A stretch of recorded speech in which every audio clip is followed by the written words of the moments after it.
the Lord was also talking to me about, the 2023. And I just kept seeing the number 23 everywhere. So I'm asking God, well, what does 23 stand for biblically? And he pointed me to Psalm 23. And I realized that there was like this scriptural pattern, like in the Bible, where 23 is related to death. Like whenever God's going to announce death, like the number 23 is announced. It comes with a Bible verse related to 23:23. And then even in Psalm 23, yea, though I walk through the valley of the shadow of death, I shall fear no evil because you are with me. Yeah. Okay. So 23 in the negative represents death, but in the positive, it represents the manifest presence of God, which is appropriate, right? Because when we depart from our bodies and natural death, then we'll go to be present with the Lord. Yeah. Say that part again with the 23. Just say that part again. Yeah. So in the negative, 23 has to do with death. It's like a death announcement. But in the positive, it has to do with the manifest presence of God. So,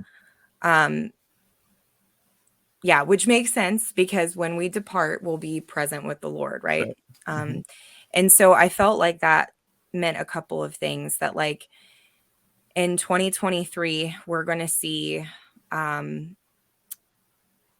we're probably going to see more death, more, I don't like that. I don't like that report. And this is why us as believers need to already be dead to ourselves. We need to be dead to ourselves, dead to sin, so that we can manifest God's presence to those who are perishing.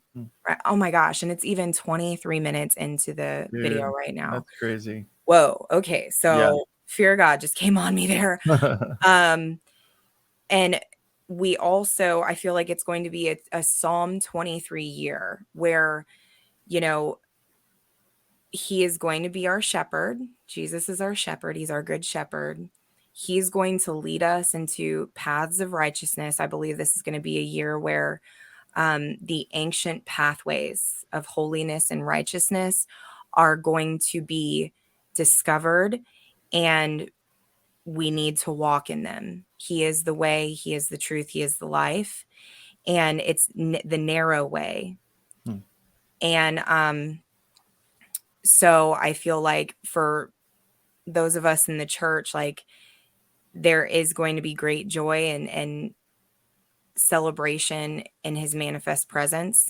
But there is like a severity on this year to, hey, wherever you have been walking in a crooked, wicked way, right?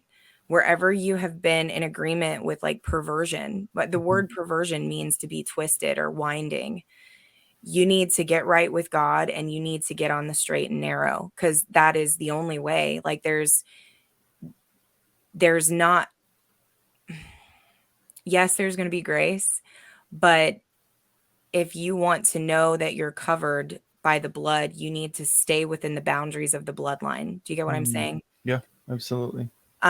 Because I've asked the Lord before, why is it that like, stuff can happen, like bad stuff can happen to Christians when they're pleading the blood all the time?